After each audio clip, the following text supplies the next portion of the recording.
Pronto. Show. Manda ver.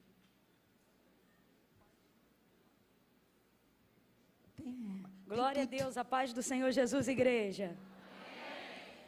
Gente, eu não sei fingir costume. Eu estou chocada de estar aqui hoje. De alegria, de honra, né? E aí, para completar, quando eu cheguei ali, dobrei os joelhos, o Senhor falou assim comigo: você está entrando num lugar que é uma promessa. Mas ele não estava falando sobre mim, não que eu não esteja, né? Tanto que quando eu digo eu estou chocada é porque eu sei que eu estou vivendo hoje aqui o cumprimento de promessas.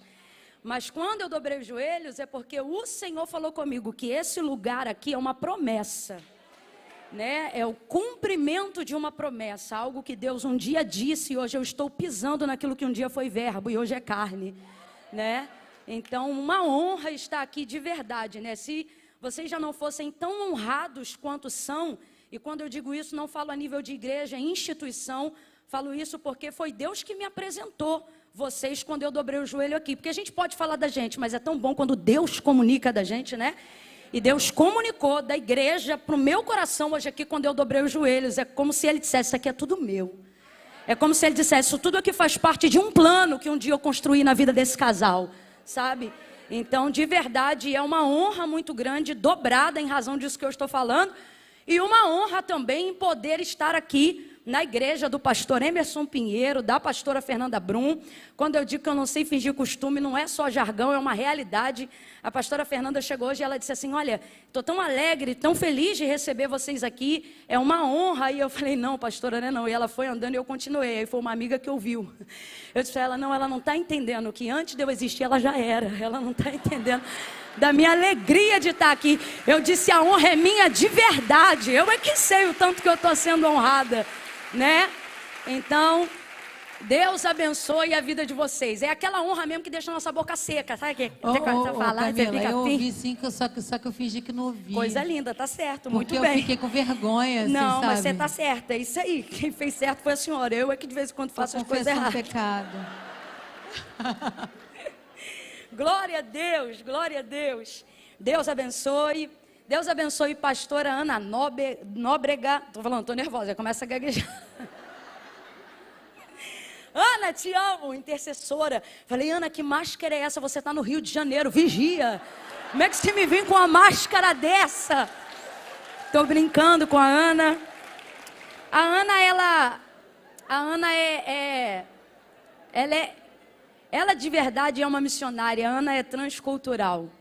Eu falei isso para mexer com ela, porque a Ana, ela é uma nordestina, amineirada, porque não tem um sotaque definido em nenhuma área. Isso aqui tinha que dar aula na Jocum, para falar sobre missão transcultural. Isso aqui está pronta para...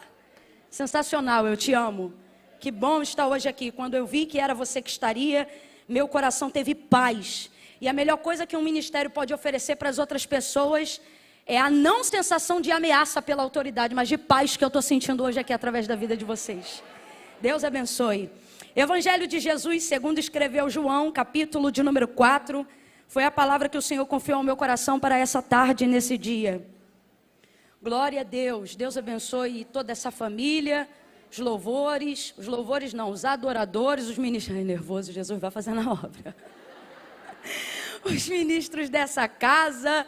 Pastor Emerson, dá muito para ver que a sua identidade está na igreja. Porque assim, eu já contei uns 3 teclados, mas deve ter mais uns 4 em algum canto aí. Que coisa linda, de verdade. De verdade, nosso Deus. Glória a Deus. É bonito isso, sério, de verdade. É você ver que tem tanta identidade, tanta personalidade naquilo que faz, que transparece em tudo que você toca, né? Em tudo que você vive. Deus abençoe. Rebeca, feliz de te ver aqui. Eu acho que a Rebeca também está nervosa. Por quê? Porque ela está assim o tempo todo: senhora. Ela chegou ali para mim e falou 4 senhora para mim. Falou: a senhora vai querer água assim assada, a senhora vai querer não sei o quê, eu falei: a senhora vai te dar um soco se a senhora continuar me chamando de senhora. É uma amiga, mas é princípio de honra, ela é extremamente especial. Engraçado que você perto do Isaac, você agora está com 1,20 de altura, Rebeca. Deus abençoe, viu? Glória a Deus. João capítulo 4. Gente, eu me faço acompanhar da minha mãe. Fica de pé, mãe. Fica, mãe, que a senhora está vivendo promessa junto comigo hoje. Oh, glória a Deus. Senta, mãe, que é para a vaidade não entrar no coração. Mãe do céu, para vir para a Barra da Tijuca, a gente tinha que pegar o Tinguá. Agora nós chegamos aqui de boa, tu viu? Deus é fiel. João 4. Eu pedi aqui, e vou fazer isso aqui antes, para que após a leitura do texto sagrado não tenhamos necessidade de acrescentar mais nada que não seja tão somente a palavra. E aí eu gostaria de dizer para vocês que os materiais que o Senhor nos confiou, né, são materiais, são vestuários.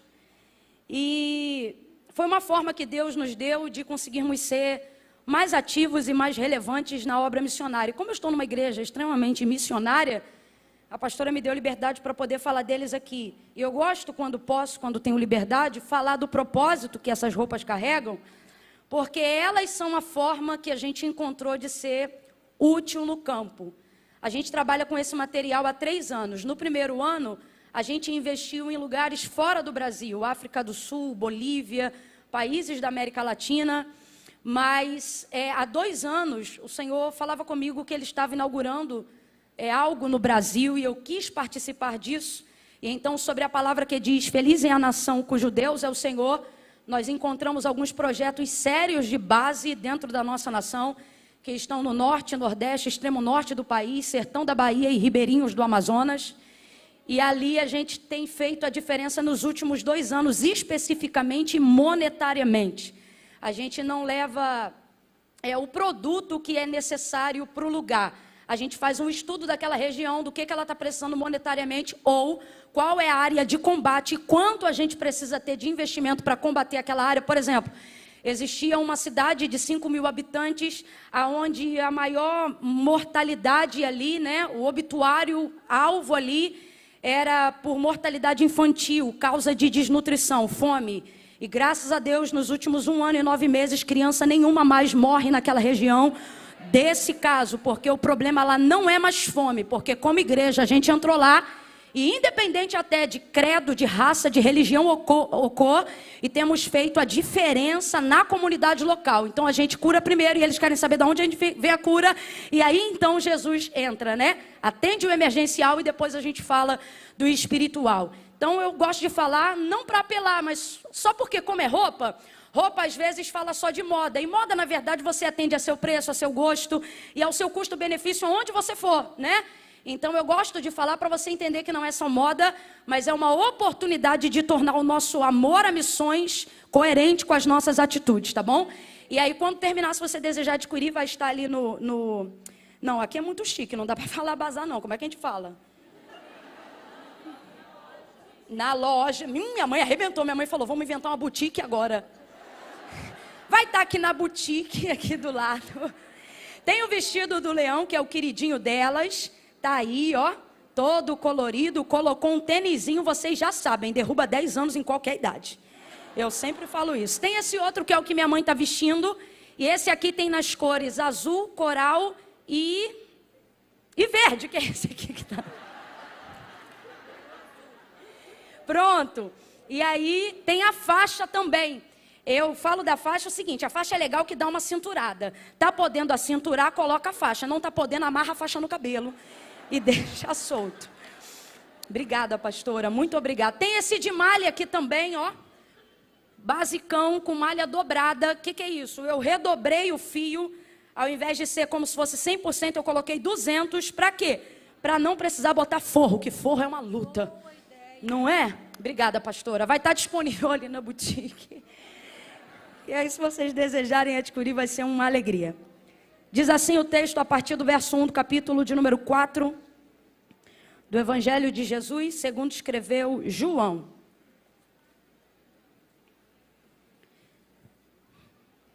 Quando os fariseus ouviram que Jesus fazia e batizava mais discípulos do que João, se bem que Jesus não batizava, e sim os seus discípulos, ele deixou a Judeia e voltou outra vez para a Galileia. Vamos lá, gente, ele deixou a? e voltou outra vez para a... E era-lhe necessário passar por Samaria. E chegou, pois, a uma cidade samaritana chamada Sicar, perto das terras que Jacó dera a seu filho José. E estava ali a fonte de Jacó. E Jesus, cansado da viagem, assentou-se junto à fonte, e era quase a hora sexta. Nisto veio uma mulher samaritana tirar água, e Jesus lhe disse: dá-me de beber. Pois os seus discípulos tinham ido à cidade comprar comida. E disse-lhe a mulher samaritana: como sendo tu judeu, pede de beber a mim, que sou mulher samaritana? Pois os judeus não se davam com os samaritanos. Respondeu-lhe Jesus: se tu conheceras o dom de Deus e quem é o que te pede, dá-me de beber, era tu que lhe pedirias e ele te daria água viva. E disse-lhe a mulher: Senhor, tu não tens com o que tirar e o poço é fundo, onde pois tem água viva? És tu maior do que nosso pai Jacó, que nos deu o poço, do qual ele próprio bebeu, e bem assim os seus filhos e o seu gado? E respondeu-lhe Jesus: todo aquele que beber desta água tornará a ter sede, mas aquele que beber da água que eu lhe der nunca mais terá sede. Pelo contrário, a água que eu lhe der fará brotar nele uma fonte de água que jorra para a vida eterna. E você diga amém por essa palavra. Glória a Deus. Eu creio que essa tarde é uma tarde de resposta, uma tarde de direcionamento. E eu vou procurar ser cirúrgica dentro daquilo que Deus confiou ao meu coração, porque todas as vezes que eu tenho a oportunidade de estar debruçada sobre João capítulo 4, a samaritana sempre ganha uma ênfase muito forte, porque nós temos com ela muita identificação, né? Acerca de algumas coisas, né? Por exemplo, como se manifesta sobre ela a graça redentora, muito antes da manifestação da cruz do Calvário, e tantas outras coisas, né? A gente acaba se assemelhando muito a ela. Então eu tenho aqui nesse texto, já por ser conhecido há algum tempo, né? Até aqueles que não são muito amantes do texto sagrado já ouviram falar dessa história pelo menos uma vez, né? Quem é que nunca ouviu falar daquela que tinha 5, que teve 5 e o 6º não lhe pertencia, né? Mas dessa vez, de ontem para hoje, o Senhor ele tem falado ao meu coração sobre dar ênfase ao que Jesus fez na sua condição ministerial diante dessa situação aqui. Então hoje a ênfase ela vai estar mais do que nunca, né? É tudo sobre ele, mas hoje mais do que nunca vai estar voltada para ele. Eu tenho pelo menos aqui umas 5 oportunidades de sermão, onde eu já pude fazer em cima desse texto, mas nunca uma tão específica sobre Jesus. Mas eu sinto que nessa tarde Jesus disse: eu quero que o meu povo faça exatamente como eu fiz nesse dia. E uma das coisas que ele fez, e certamente é a mais difícil de fazermos, foi ter deixado a Judéia naqueles dias para se dirigir à Galileia. Porque a Galileia era um lugar repetido, e você sabe que a nível de ascensão ministerial, Jesus sabia, através da sua onisciência, que ele só tinha 3 anos e meio para poder percorrer tudo o que precisava percorrer, fazer tudo o que precisava fazer e garantir que tudo seria estabelecido antes de ser assunto aos céus. O que mostra um dos princípios mais elevados do próprio Deus, né? O princípio do tempo.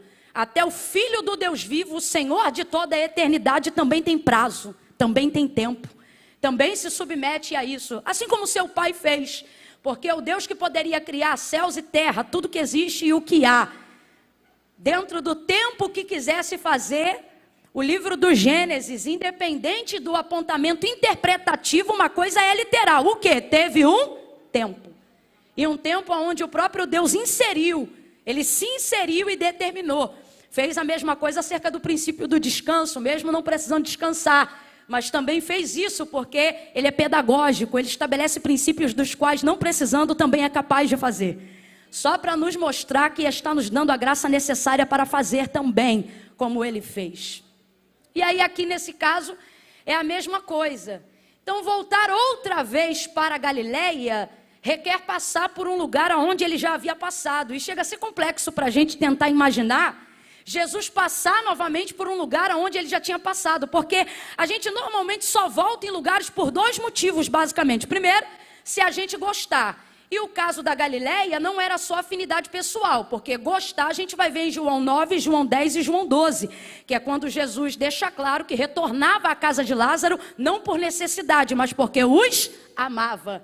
Afinidade pessoal. Tirando esse fato, a maioria dos outros lugares onde Jesus percorria, ele fazia isso com muita objetividade, tanto que, se ele estivesse em um lugar onde ele não pudesse frutificar, dentro daquilo que se propunha a ser feito naquele lugar, ele não ficava. Porque Jesus é muito intencional, muito proposital e tudo isso por quê? Porque ele sabe que tudo isso está na regência de um tempo, está na regência de um prazo que mesmo sendo o Filho do Deus vivo, e como a gente aprendeu na escolinha bíblica dominical, mesmo sendo 100% homem, mesmo sendo 100% Deus, ele se mantém nesses princípios. Lembra quando Maria, sua mãe, diz para ele, olha, o vinho acabou, e ela está pedindo dele alguma coisa, e ele deixa claro algo acerca do prazo, quando ele diz, ainda não é chegada a minha. Se ele sabe qual é a hora chegada, sabe tudo que precisa fazer antes de chegar a sua hora. Jesus não tem o domínio para mudar as coisas do tempo no que tange a sua humanidade carnal, mas ele tem planejamento daquilo que ele vai fazer enquanto não chega a hora do que precisa definitivamente ser feito. Isso mostra um nível de coerência que não adianta, né? Pode ter unção, pode ter ministério, pode ter poder, pode ser cheio de Deus, pode ser cheia de Deus. Você pode falar em línguas de manhã, de tarde, de noite, pode ter promessa. A primeira coisa que Deus estabelece acerca de princípio para a vida é que tudo nessa vida tem um prazo. Eu estou colocando prazo ao invés de colocar tempo, porque quando a gente fala tempo, isso parece que coloca sobre a nossa vida um nível de margem onde a gente sempre vai ter tempo. Isso vai colocando em nós um tipo de ilusão, uma falsa esperança, que tipo assim, vai sempre dar tempo. Mas você me desculpa, hoje eu vim usar exemplo do próprio Filho de Deus, para dizer para você que quando Salomão, no auge da sua sabedoria, na inscrição do Eclesiastes, ele vai dizer que há um propósito e há um tempo determinado para todo propósito debaixo do céu. Ele não está querendo te dar esperança para dizer dá tempo. O que ele está querendo dizer tem prazo. Então adianta o seu tempo, agiliza o seu tempo, planeja o seu tempo. Então hoje, só para a gente entender, não estou querendo te apavorar, mas é necessário hoje aqui um despertamento. Deus não está dizendo você perdeu tempo, Deus só está dizendo você está se distraindo acerca do prazo. Então fica ligado, fica ligado, fica ligado. Camila, será que é assim? É assim. A Bíblia diz que a tribo de Issacar recebeu isso como se fosse um dom de Deus. Diz que eles dedicaram a vida deles desde o nascimento, desde a sua formação, para discernir os tempos e as estações.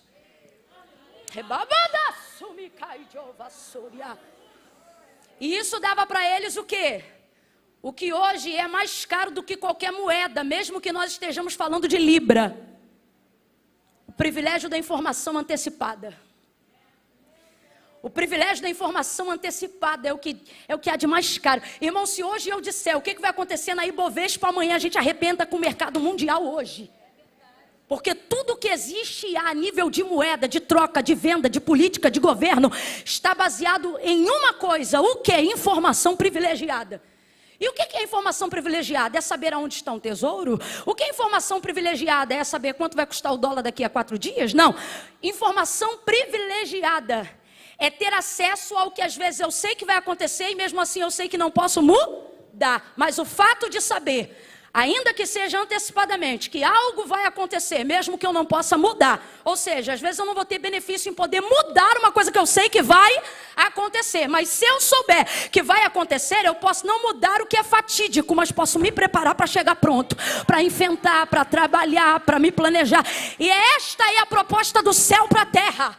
Quando o Senhor diz, entra no teu quarto e ora, e você se perde no jornal, ficando com síndrome de pânico, pensamento acelerado, não por falta de substâncias neurais, mas por agonia, angústia da alma, porque a porta da ansiedade está aberta, dando legalidade para todo tipo de tormento emocional, emocional e o Espírito diz, ora, ora. Ele não está dizendo, eu vou tomar o teu tempo.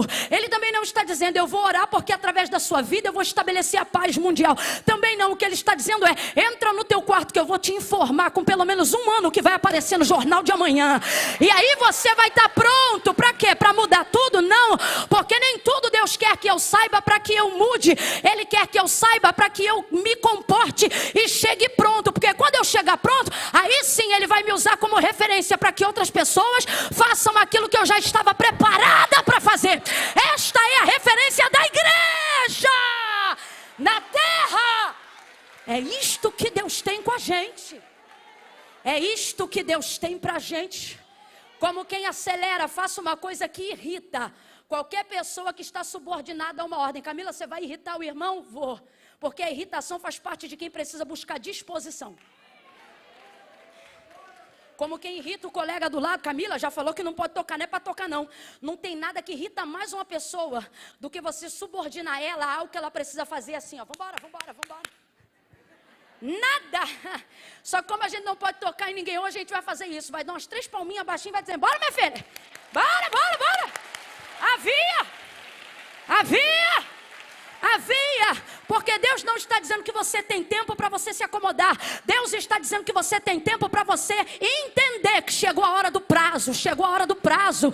Chegou a hora de organizar as demandas da sua vida. Quem está entendendo o que Deus está falando, levante a sua mão e dê graças ao Senhor. Porque nesta tarde alguém pode pensar, foi lá para um culto, foi lá para um encontro. Eles não entendem que nós estamos há mais de 2000 anos nos reunindo aqui na terra, mesmo sabendo para onde a gente vai, não por dúvida de onde a gente quer chegar, mas a gente se reúne aqui, é consagração, o povo de Deus vem, é vigília, o povo de Deus vem, é culto à tarde, o povo de Deus vem. Por que, Camila? Informação privilegiada. Ah, meu Deus! É por isso que a gente está aqui, gente. Quem diz que adora a Deus, a despeito do que Ele faz, só por causa daquilo que Ele é, ainda não entendeu de verdade os propósitos de Deus. Quando você mal conhece Deus,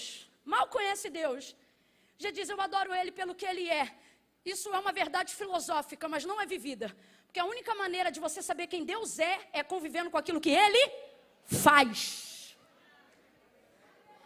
Todo mundo que eu conheço, que quis dar uma de filósofo, ao invés de dar uma de sincero, e querer servir a Deus só pelo que Ele era, antes de se identificar com as obras dele, não aguentou.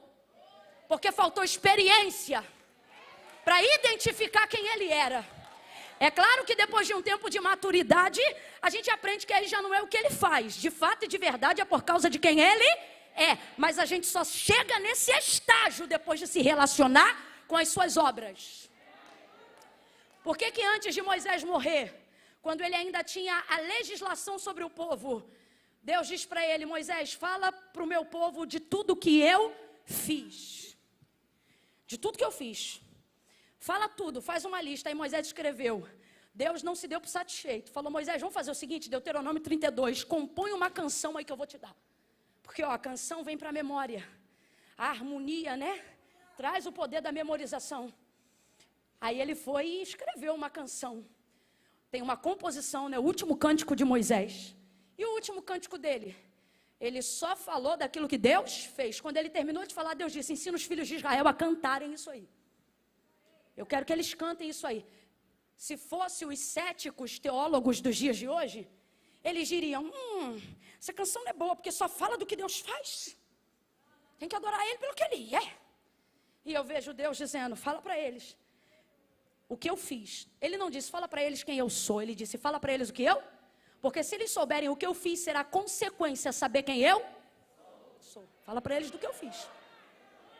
E era assim que Deus era passado de geração em geração. Aleluia. Oh, aleluia. Aleluia.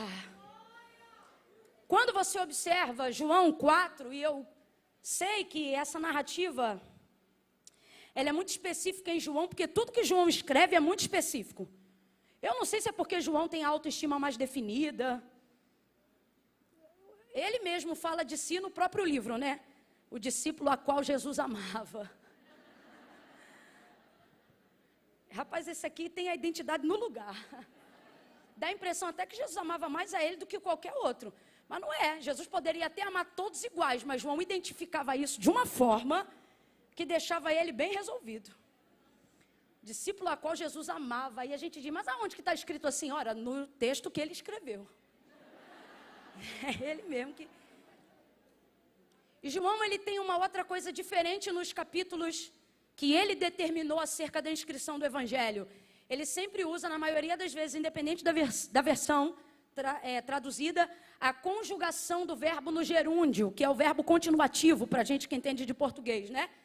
Porque João, ele tinha um prisma sobre Jesus, seja antes, durante ou depois, independente do tempo em que aquilo que ele está escrevendo acontecia. Ele tem essa visão continuativa. Por exemplo, João 11, quando fala da cura do cego de nascença, o texto diz assim, e via Jesus andando, e então viu um homem cego de nascença.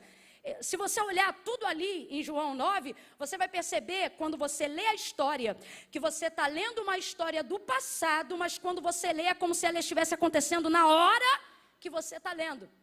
É o jeito de João transmitir no texto assim, olha, eu estou dizendo para vocês que ele curou, mas ele continua curando. Que ele salvou, mas ele continua Então eu dou muita atenção às coisas que João diz. Porque em outros evangelhos, mesmo os que tratam a mesma história e o mesmo contexto, eles se preocupam em ser mais detalhistas ao que aconteceu, né? Como se fosse um resumo, olha, estava assim e aconteceu assim. Estava assim e aconteceu assim. João não. João, ele normalmente traz a intenção por trás dos fatos. E por que então eu tenho um prisma diferente sobre a interpretação de João acerca da inscrição do Evangelho? Porque uma coisa é você chegar num restaurante e ter um cardápio. E você vai pedir a comida, mas cada chefe de cada restaurante vai cozinhar aquilo que você pediu do jeito dele. Quem está entendendo, diga amém. É diferente de quando você quer fazer essa comida em casa e você tem que pedir a receita. Você não vai comer só o prato, você vai pedir a receita. Quando eu olho para o jeito de João escrever o Evangelho, eu vejo que ele não diz só o que aconteceu, mas quando ele revela qual era a motivação ou a intenção de Jesus por trás do fato, é como se nas entrelinhas ele desse para a gente a receita, como quem diz assim, pode acontecer de novo. Se você entender a receita, porque quando você sabe cozinhar, você fica refém de quem cozinha? Não, se a pessoa está, você come, se não tiver, você come também. Rapaz, a coisa é tão apertada, se a gente for usar o exemplo de cozinha, que se alguém fizer o que a gente faz, mas não fizer do jeito que a gente faz, a gente não come. Então, João, ele dá a receita da intenção. E qual é a receita da intenção? Isso aqui pode deixar alguém escandalizado, mas a verdade é uma graça, a verdade é a graça escandalizadora que liberta, né? Por exemplo, o verso de número 3, de número 4, deixa claro que a motivação original, intencional, essencial de Jesus, ao passar por Samaria, não está ligada, por exemplo, à mesma alegria de quando ele queria ir à casa de Lázaro. Por quê? Porque não está ligado ao que ele sente, está ligado ao que ele sabe que precisa fazer. E aí muda tudo. Muda tudo. Uma coisa é você fazer o que sente, outra coisa é você fazer o que sabe. Tem coisa que você faz porque você sabe que tem que fazer, não significa que você está feliz fazendo. Quem aqui levanta 4 horas da manhã para trabalhar? Tem alguém aqui? 4 horas, está lá a serva do Senhor, outra aqui, o varão lá. 4 horas da manhã. Irmão, 4 horas da manhã, eu não sei quanto tempo esse pessoal trabalha num tipo de trabalho onde esse é o horário que tem que levantar, mesmo que seja numa demanda do lar, né? Aí 4 horas, fala aí, irmã, tu levanta dizendo, 4 horas, maravilha! É assim, irmão, que tu levanta todo dia 4 horas da manhã? Eita glória! Alguém está feliz por quê? Porque levantei 4 horas da manhã. É assim, irmã? Não é nada? Mas levanta sempre que tem que levantar, né, irmã? É o quê? De segunda a sexta? Segunda a quarta? 24? Eita, Jesus, ajuda. Vamos fazer uma oração pela tua vida hoje. Não, mas vamos lá. Não dá para fazer isso o tempo todo alegre e feliz. Você perguntar, você é grata pelo emprego? Sou. Você é feliz com a ferramenta que Deus te deu? Sou. Agora, não dá, porque são coisas diferentes. Agora, mesmo assim, ela não deixa de fazer o que tem que fazer. Quando você não está afim, você levanta essa hora também, não levanta? E o dia que você não quer ir, você também levanta? E o dia que você dorme na noite anterior dizendo, amanhã eu vou arrumar uma desculpa. Mas quando você vê que só aceita o troço do SUS, aí você diz, vai demorar tanto que é a hora que eu já estou voltando do emprego. Aí desiste. Ah, irmão, já fui do proletariado muitos anos da vida, eu sei o que é.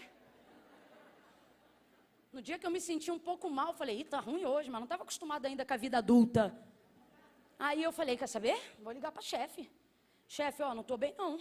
Ela, tá bom, minha filha, vai para o hospital. Eu falei, vou. Só que, ó, a gente só aceita do SUS, tá? Porque às vezes sabe como é que é? Eu falei, tá bom. Rapaz, entrei na fila 9 horas da manhã, 2 horas da tarde fui atendida, 3h30 consegui o medicamento, 4h30 era o horário que eu largava do serviço. Aí da outra vez que eu levantei, não fiquei boa, não estava legal. Eu falei, ai, vou trabalhar. E o Eduardo disse assim, mas você não está bem. Eu falei, rapaz, mas se pegar a receita é pior. Eu vou me embora, pegar o atestado, né? Aí você aprende a fazer as coisas que você não quer fazer, mas faz porque você precisa. Agora vamos um pouco mais além da maturidade. Nem tudo que você faz só porque precisa, porque existem pessoas que saíram do estágio da necessidade. Diga glória a Deus. É quando você entende que de fato e de verdade você não é obrigado a nada. Mas quem chega a essa constatação? Quem aprende a fazer o que deve, não só o que sente.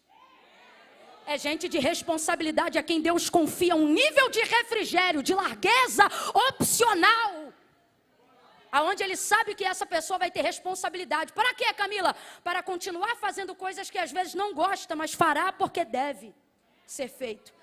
Quando você vê João dizendo, e era-lhe necessário passar por Samaria, o que João está deixando muito claro é que a motivação de Jesus a passar por Samaria, ela não é uma motivação super, vai ser uma cruzada incrível, ou que maravilha, vou tomar o cafezinho de Marta. Não mostra aqui afinidade pessoal, não há relação de Jesus pessoal por afinidade ou ministerial com a terra dos samaritanos. Por quê? Porque de verdade, os samaritanos subentendem-se como a terra dos errados. Não, Camila, mas eles só eram, quem fazia isso eram os judeus. Não, Jesus deixa claro que a razão estava com os judeus e que o erro estava com eles. Na hora da confissão do pecado dela, quando ela pensa que está diante de um profeta, e então Jesus está prestes a dizer que na verdade, mais que um profeta, ele é o filho do Deus vivo, ela já fica chocada e temerosa, mas para bem, não é para mal não, porque não é porque está na terra de errados que não presta. O problema de estar na terra dos errados, não é que os errados não sabem que estão errados, é que eles estão errados, só não sabem como se consertar. Porque o pecado ele é assim, ele te mostra a porta de entrada, quando você quer sair, tu não vê porta nenhuma. É mais ou menos Samaria. Quem são os samaritanos? Eles estão errados porque quem perverteu a lei foram eles. Eles estão errados porque quem miscigenou a raça foram eles. Eles estão errados porque quem decidiu construir ídolos constituídos por mãos de homens no mesmo monte onde o altar de Deus já existia por intermédio de Jacó foram eles. Quem decidiu sair de uma teocracia para uma democracia espiritual foram eles. Tanto é que quando ela decide, após a confissão do seu pecado, por auxílio de Jesus Cristo, né? Porque ele sabia que ela não tinha marido, sabia ou não sabia? Sabia ou não sabia? Mas Jesus é assim, quando ele é bom, mas quando ele é terrível, ele é melhor ainda. Ele disse assim, traze-me aqui o teu marido, e ele sabia ou não sabia? Tem coisas que Jesus pergunta pra gente que ele já sabe, ele só pergunta que é pra gente saber. Porque tem situação que a gente está que a gente não se enxerga. Aí ela diz, eu não tenho marido. Ela acabou de confessar que era peguete de um cara, que era de outra mulher. Acabou.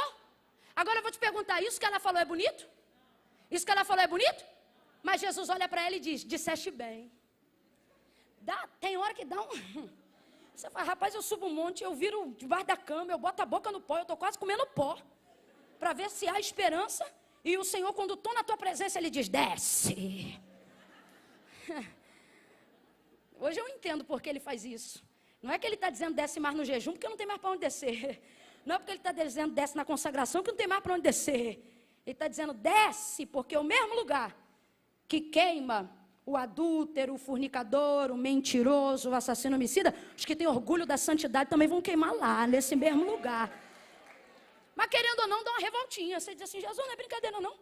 Estou com a vida toda no altar e o Senhor quando fala comigo é só um arroz. Parece pai e mãe, né? Quando a gente diz, tirei 10. Minha mãe nunca disse parabéns, ela dizendo, faz mais do que tua obrigação. Tu não trabalha, tu não faz nada, tu tem que estudar. Aí depois de dar o sermão, dizia, parabéns. Era um parabéns assim. Dá essa impressão, né? Aí a gente aqui tudo bonitinho e o tratamento às vezes é esse. Tá ela dizendo, acabou de dizer. Não tem marido. Se não tem marido, tá ficando com quem? Se não tem marido, quem tá pegando quem? Mas Jesus não faz isso não. Jesus olha para ela e diz, disseste bem. Então eu vou perguntar de novo, entenda, o que ela falou foi bonito? Porque Jesus vê beleza de forma diferente da gente. Jesus não vê beleza no que ela está falando, Jesus vê beleza no que levou ela a dizer o que ela está falando. Por quê? Porque Jesus não vê beleza na oratória, Não, Jesus olhou para ela e disse, disseste bem, porque o que ela está falando não é bonito, mas a maneira como ela está manifestando é lindo. Por quê? É o quê? A verdade. Jesus ama a verdade no íntimo. Quando a verdade é manifestada, seja por uma confissão, um pedido de perdão, ou a verdade sobre um pecado, parece que tudo de podre que tem na gente perde o foco, e ele olha só para a verdade, e ao invés de dizer miserável, ele diz amado. Disseste bem. Nesse contexto, quando ele diz disseste bem, olha isso, gente. Ela percebe que está diante de alguém que ela julga ser um profeta, mas é o filho do Deus vivo. Aí Jesus deixa algo muito claro para ela. Quando ela diz assim, aonde é que se deve adorar? Volta a fita, rebobina para entender isso aqui. Nessa cultura ocidental nossa, a gente acha que adorar é vir para o culto, levantar a mão e dar glória. Mas a manifestação de adoração, desde o dia em que Deus constituiu a adoração no deserto, depois da libertação do seu povo do Egito, a adoração em todo significado, seja no Antigo ou no Novo Testamento, ela revela entrega, ela revela sacrifício. Por isso o Senhor dizia na prestação de culto no tabernáculo ou de adoração no deserto, Moisés, deixa claro que ninguém do povo se apresente diante de mim com as mãos. Aí lá na lei do levirato ou em toda a junção de Levítico, ele vai dar a instrução de quanto cada um deveria entregar, em que condição, de acordo com o seu pecado. Por exemplo, se alguém tivesse um pecado X, aí ele dizia, leve 2 bodes. Se fosse ações de graça, ele dizia, 1 ovelha. Se fosse consagração de filho, 1 bezerro ou 2 pombinhas. Vai estipulando de acordo com a necessidade de cada um. Quem está ouvindo até aqui, diga amém. Porque a adoração em toda manifestação bíblica não tem a ver, nunca teve, nunca terá com glória a Deus, aleluia ou liturgia oriental. Tem a ver com entrega. Por isso Davi já conhecia a liturgia, o ritual, mas mesmo assim se sentia vazio depois do pecado de Betseba. Ele não ofereceu nenhum bezerro nem 2 não, foi uma matança aquele dia. Depois do que ele fez com Betseba, ele fez tudo o que podia para através dos ritos, da entrega e da oferta, olha isso, estou falando de Antigo Testamento, para conseguir fazer Deus se voltar novamente para ele de novo, para ter restituído a alegria da salvação. Mas aí ele vai escrever um pouco mais à frente, e ali ele fala da decepção dele, do arrependimento verdadeiro dele, não quando escreve o 51, mas quando capítulos mais à frente, ou melhor, salmos mais à frente, ele diz assim, tu não te comprases em ofertas, porque se assim fosse, mais holocaustos eu te daria. Agora, ó tempo, eu sei que para ti um espírito quebrantado e um coração contrito não desprezarás, ó Deus. Agora ele trouxe a oferta certa. Por quê? Porque a adoração não tem a ver com ritual litúrgico. A adoração não tem a ver com finanças. Mas Camila, envolve tudo isso se você tiver a intenção certa. É isso que Deus está olhando. Se eu pudesse falar isso aqui, a grosso modo eu diria, Deus ama a oferta, mas só se a oferta falar do ofertante. Se não falar, para ele não é nada. E aí dentro desse contexto, para você entender o que está aqui no capítulo 4, quando ela se percebe, quando ela nota, que está diante de uma situação de pecado confessado, e acredita que está diante ou de um profeta ou de um sacerdote, seja o que for, de um judeu a quem ela considera superior a ela. E por quê? Porque todo samaritano sabe que está na condição do erro. E quando você está na condição do erro, o outro pode não ser um nada, mas se ele tiver certo, ele tem autoridade sobre você. Aí, parece que ela sai da conversa, mas ela não sai da conversa não. Ela diz assim, aonde é que se deve adorar? Se você olhar com a visão ocidental, você diz assim, lá, ficou sem graça. Jesus acabou de dizer, tu tiveste 5 e o 6 que tu tem não é teu marido. Aí ela diz, onde é que se deve adorar?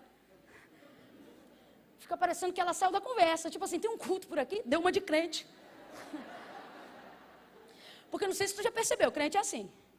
Tu entrar no teu prédio ou no escritório, a pessoa achar que tu é crente, ela começa a cantar um hino do nada. Só para tu ver que ele é crente. Aí ela, quem olha a grosso modo, pensa assim, ficou sem graça, tentou fugir da conversa. Não. Porque o pior não é saber o que eu tenho que fazer depois que o pecado é confessado. O pior é confessar. Depois que eu confesso, irmão, o que eu tenho que fazer vira fichinha. A pior prisão do pecado, você pensa assim, ó, eu não posso falar por causa disso, por causa daquilo. Exatamente, porque o pior, na verdade, é falar. Depois que você fala que desaba tudo, aí tu começa a construir de novo. É a parte mais difícil. Falar. Então, quando ela percebe que está diante da oportunidade de ser livre dessa cadeia, não, ela não foge da conversa, ela entra dizendo, aonde é que se deve adorar? Vou traduzir, aonde eu levo oferta para expiação desse pecado que eu acabei de confessar? Nas entrelinhas, olha o que ela está dizendo, como é que eu resolvo isso aqui, profeta? Ela não está com medo não, ela está dizendo, tá bom, já falei, estou no rolo, agora eu quero resolver. Por quê? Ela está deixando claro que na verdade ela sempre sabe que está errada, só que ela não tem como resolver, e ela diz, por quê? Olha o que ela diz, porque assim, eu levo essa oferta no templo ou no monte, porque ela jura, ela tem certeza, que Jesus vai olhar para ela e vai dizer assim, no templo, para ela poder dizer, mas você sabe que no templo a gente não entra, né? Porque vocês não deixam. Ela jura que vai dizer isso. É um jeito dela dizer, falei, não tenho vergonha, é isso mesmo, e não se mete na minha vida. Porque vocês dizem que a gente está errado, mas não dizem como a gente tem que se consertar. E tem uma cambada de pregador assim. Uma cambada de pastor. Cambada, Camila, cambada, que isso não é povo. Toda mensagem que visa apontar o erro de alguém deve mostrar onde está a porta de saída. Deve mostrar onde está o lugar do conserto. Se vai apontar alguém para dizer que está errado, então ensina o caminho de onde está o certo. Porque senão você só buga a cabeça da pessoa. Aí ao invés de ficar só errado, fica errado e doido. Aí ela diz assim, onde se deve adorar? No templo ou no monte? Só que ele vem com algo que ela não imaginava. Porque Jesus tem um poder de sintetizar coisa complexa que deixa a gente pirado. Lembra do episódio? O povo vem com a lei, traz a mulher adúltera, pega no ato. Rapaz, aquilo era para bugar. Imersão teológica, a gente ia ficar doido. E agora? E agora? A gente ia dizer, o culto volta aqui daqui a pouco. A gente vai estudar esse caso. Não, Jesus não. Jesus pega a situação mais louca e complexa que podia acontecer em cima da hora. Ó, tá aqui, ó. Pega no ato. Moisés disse, aí traz a lei para respaldar. Rapaz, Jesus pega um troço que não está na lei. Mas tem respaldo tanto como se fosse a lei. E ele sai da situação em 5 minutos. Que 5? 60 segundos. Ele olha para ela, está a lei, está o ato. A síntese dele. Quem não tem pecado? Atire a primeira pedra. Acabou a imersão teológica de Jesus. Resolveu na hora. Deu-lhe um seminário, bugou a mente de todo mundo, vai todo mundo para casa estudar. Rapaz, ele falou, mas está errado. É certo, não sei. Ele olha para ela, João 4, e diz assim, tu sabes que a salvação vem dos judeus. Então quem está errado? Obrigado, ainda bem que tu estava aqui. Vamos lá, gente, Jesus está deixando claro que se o lugar certo do concerto é no templo em Jerusalém, significa que os samaritanos estão errados. Estão errados. Não é um julgamento, é uma constatação. Não precisa ficar preocupado com isso. Tu sabes que a salvação vem dos judeus, entre linhas, tradução, Jesus está dizendo, tu sabes que se tu quisesse levar oferta para a expiação desse pecado, a única forma de ser liberada era num altar legítimo, por um sacerdote legítimo. E esses aí só estão aonde? No templo em Jerusalém. Mas como é que uma samaritana vai entrar em Jerusalém, gente? Não entra. Eu imagino ela preparando já o fôlego para argumentar e ele deixando claro, dizendo, tu sabes que a salvação vem dos judeus. Ele está dizendo, você sabe que vocês estão errados. Só que ele termina sintetizando, dizendo assim, nem no templo, nem no monte. Porque ela diz, eu levo essa oferta onde? No templo ou no monte? O que ela está dizendo nas entrelinhas é isso aqui, ó. O que Jesus, perdão, está dizendo é isso aqui, ó. Filha, tu leva aonde? Ó a sinuca de bico dela. No templo tu não entra e no monte Deus não recebe. É isso que ela está querendo dizer. No templo eu sei que eu não posso entrar. E no monte sei que Deus não vai receber. Por que Deus não vai receber no monte? Porque Deus não divide altar quando ele tem altar legítimo. O mesmo altar que tem lá em cima do monte, lá em Samaria, é altar que está do lado de Moloque, é altar que está do lado de Baal, é altar que está do lado de Azera. E Deus não vai dividir isso. Se Baal tem seus amantes, Deus não. Deus não se submete. A gente tem que entender, irmãos, adoração com Deus é um negócio muito sério. Se ele não for a prioridade, ele não aceita ser mais nada. Não é que você coloca, a gente tem essa mania quando está pregando, né? De dizer assim para os irmãos, a gente coloca Deus aqui. Tipo, a gente dá para Deus 70%. Quem não dá para Deus 100% está iludido de que está dando alguma coisa. Porque se Deus não for prioridade, ele não aceita ser nada. Se ele não for primeiro lugar, ele não fica no segundo. Ou é o primeiro ou ele sai. No templo ou no monte? Aí Jesus responde, deveria ser no templo, mas no templo você não entra. No monte quem não recebe é Deus, mas vou resolver teu caso agora. Por que ele resolve? Porque você precisa de um sacerdote, eu sou o sumo. Tem coisa que a gente acha tão complexa. Você diz, eu tenho que ter dinheiro, eu tenho que ter plano de saúde. Aí Jesus está dizendo, você só precisa de mim. Eu sou o que você precisar que eu seja. Na hora que você precisar que eu seja. Qual é a situação dela? Pecado. Qual é a situação dela? Libertação. O que ela precisa? Ser alcançada. No templo ela não entra. No monte Deus não recebe. Aí Jesus está deixando claro que vai perdoar os pecados dela agora. Mas como não tem novilho? Como não tem bode? Como não tem altar? Como não tem templo? Aí Jesus deixa muito claro. Você precisa de um sacerdote, eu sou o sumo. Você precisa de um cordeiro, eu sou imaculado. Você precisa de um templo. Lembra quando ele olhou para o templo e ele disse, eu derrubo e construo em 3 dias? Ele está dizendo, eu sou a morada que você precisa habitar. Sabe o que ele está dizendo? Eu sou tudo que você precisa que eu seja. Mas não sou no templo e não no monte. Eu sou aqui para todos aqueles que se arrependem verdadeiramente. Para todos aqueles que descem verdadeiramente. Ele olha para ele e diz, nem no monte, nem no templo. Mas a todos aqueles que o adorarem em espírito e em verdade. Ele está dizendo, pode não ter nada na mão, mas se tiver no coração, eu vou patentear a tua oferta, vou legitimizar o sacrifício, vou te dar um banho de sangue e vou te promover. Imediatamente no mundo espiritual, ela é transportada do império das trevas para o reino do Filho do seu amor. Aleluia. Quem é essa mulher? Bispo T.D. Jakes usa uma analogia que eu nunca mais vou esquecer. Ela é a chave em Samaria. Por quê? Porque Jesus não está tratando só com ela porque tem uma obra na vida dela, mas porque ela é a chave que abre a porta para alcançar todos os samaritanos. Para quê? Para cumprir-se uma profecia dita pela boca de Isaías, aonde messianicamente ele determinava que não só os termos de Israel, mas até as regiões de Tiro e Sidom, e também a província de Sicar, a quem Deus saberia que já estaria deplorável nos dias de Jesus, seria também alcançada pela manifestação da glória do Filho de Deus aqui na terra. Jesus vai estender o mapa. Agora volte ao verso de número 4. João revela tudo isso quando diz assim, e era-lhe necessário. Sabe o que significa? Vai acontecer algo estrondoso, vai acontecer algo maravilhoso, vai ser apoteótico, vai mudar os planos no meio do plano, porque o plano era só passar, e passar dita muito rápido, só que o texto diz que naquele dia Jesus ficou ali mais uma noite e um dia. Porque tem coisa que a gente só sabe como começa, mas depois que a gente obedece, a gente não tem noção. Jesus tem uma obra específica. Por que ele deixa a Judeia? A motivação que o fez deixar a Judeia não foi por plano do que ele iria fazer em Samaria. Quando você tem prazo, você não empurra nada. Você faz as coisas porque devem ser feitas, mesmo quando você não estiver sentindo coisa alguma. Vida com Deus, vida devocional, hábito, rotina, só funciona quando você para de agir só de acordo com o que você sente. Me irrita a quantidade de crente que conhece a palavra de Deus e que sabe que a Bíblia afirma que o coração do homem é o quê? Mas por que você só faz o que sente? Se eu sentir, eu perdoo. Se eu estiver sentindo isso, se eu estiver sentindo aquilo. Fé não é sobre o que a gente sente, fé é sobre o que a gente... Por isso que a gente faz mesmo quando a gente não... Porque a gente é crente.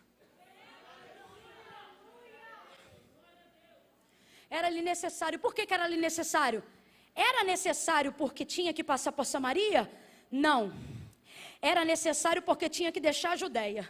E já que o destino final era a Galileia, o jeito mais rápido de fazer isso era passando em Samaria. Qualquer judeu que saísse da Judeia para ir para Samaria fazia obrigatoriamente uma viagem de 6 dias. Quantos dias? Porque ele tinha que dar toda uma volta no entorno de Samaria. Para quê? Para não ter que topar com nenhum samaritano, porque judeus e samaritanos não se comunicam. Jesus vai para Galileia. Eu quero que você frise isso, já estou caminhando para concluir. Frisa isso na sua cabeça. O destino final era o quê? Qual era o destino final? Abre essa boca santa por baixo da máscara. O destino final era? Galileia. Jesus vai passar por Samaria porque isso derruba a viagem em 3 dias. E Jesus não tem tempo para ficar perdendo com coisa que está acontecendo, não. Tem gente aqui que está em situação onde no meio tem uma pendência e você quer dar volta. Jesus está dizendo, passa no meio. Aonde? Bem na pendência e resolve. Por quê? Porque isso atrapalha a viagem. Ah, mas quero chegar no destino final. Às vezes chega no destino final, mas chega arrebentado. Por quê? Deixou uma pendência lá no meio. Ah, Camila, mas o problema nem é meu. Não foi nem eu que entrei nisso. Igual Jesus. Você acha que ele entrou em problema com o samaritano? O Filho do Deus vivo chegou na paz. Ele era só amor. Mas agora vai entrar para resolver um problema que não foi ele que criou. Porque chamado e ministério tem a ver com isso muitas vezes. Não é sobre você entrar para terminar o que você começou. Mas é entender que tem coisas que você não começou. Mas a pergunta não é, vou resolver porque comecei. Não. A pergunta, a colocação na verdade é, não importa quem começou. Se Deus me deu poder para resolver, eu vou lá. Você está entendendo? Não foi ele que começou. Mas estava sobre ele o poder para resolver. E por que ele deixa a Judeia? A Judeia foi onde a obra de Jesus foi mais profícua. Antes do Calvário. Eu vejo aqui na Judeia a alegria do Jesus Deus e do Jesus homem. Por quê? Porque o Jesus Deus está no tempo certo, fazendo a coisa certa do jeito certo. E o Jesus homem está alegre, cumprindo a chamada no lugar certo, ao lado de um amigo que preparou o caminho para ele chegar onde chegou. Nesse episódio. Sabe o que eu vejo aqui? Eu vejo um Jesus que sabia que ia ter cardo, ia ter fardo, ia ter luta, ia ter traição, mas está no epicentro de um daqueles momentos onde tudo está funcionando coordenadamente e perfeitamente. Tem amigo, tem batismo, tem pregação, tem salvação, tem reconciliação, tem alegria, tem comunhão. Está perfeito. Está perfeito. É Jesus e João. Para pensar hoje nesse culto. Se ao invés de nós que estamos aqui, a gente anunciasse um cartaz e dissesse assim, imersão teológica.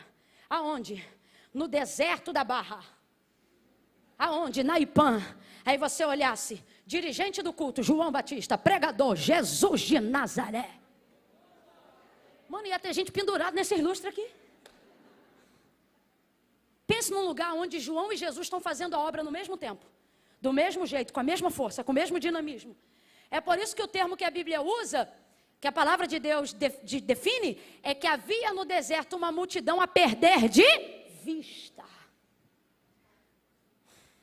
Sabe como é que era quando Jesus e João Batista estavam juntos batizando?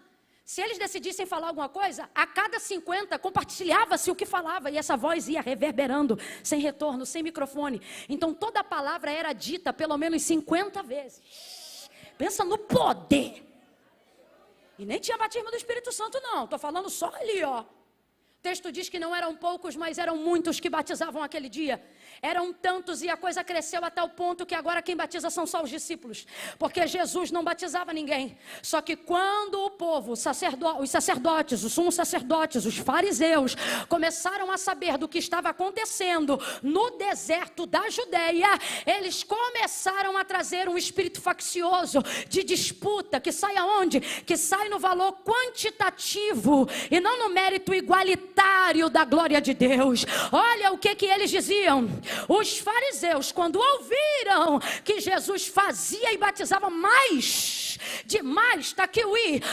discípulos do que João, olha isso, o texto é claro, Jesus nem batizava, mas a desgraça da fofoca vem logo depois do espírito faccioso. Se tiver facção, tem divisão. Se tiver divisão, a fofoca entra na hora. que é o comparativo, é o valor, é a guerra. E isso não podia acontecer com a obra. Escuta o que eu vou lhe dizer. Quem começou isso aqui foi João. Deus não quebra princípio de honra, mesmo sendo a glória dele. Aquele que não usurpou sendo igual a Deus, mesmo sendo, mas desceu. Você acha que ele vai ter problema no deserto da Judeia? Vai nada, irmão. Quando ele vê que a facção entra, a primeira coisa que ele faz é... Agora, foi João que levantou a facção? São os discípulos que estão de contenda? Não, quem é que está falando o que está falando? Só que ele sai antes de disseminar. Quem tem maturidade não dá tempo para o diabo agir. Quem tem maturidade faz o que precisa ser feito antes de ver o que está para acontecer. Informação privilegiada, acesso, você vê a lei antes de acontecer. Olha isso. A coisa estava dando tão certo e estava tudo tão bem, que imediatamente, não é coincidência. Analise o texto e você vai ver que não é coincidência. Imediatamente, ao saber disso, ele vai deixar a Judeia. Por quê? Porque tem coisa que para continuar boa, você tem que saber a hora de sair. Tem coisa que para continuar funcionando, você tem que saber a hora de tirar o teu pé. Aquilo que foi bendito ao entrar, só vai ser bendito ao sair, se você souber a hora de... Jesus preservou a obra. E se eu fosse falar isso aqui num linguajar bem crentez, sabe o que eu diria?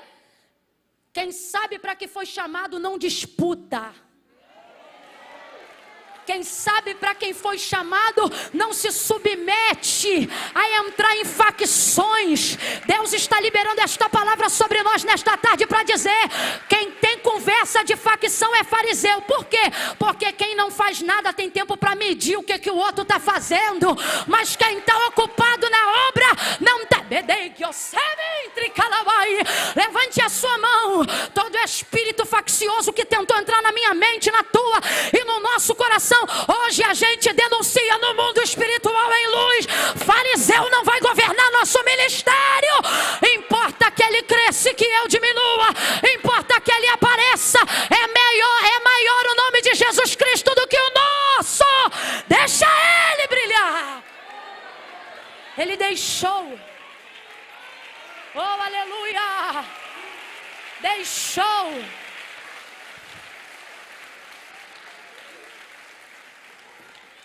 Deixar uma coisa, irmão, que não está dando certo é mole.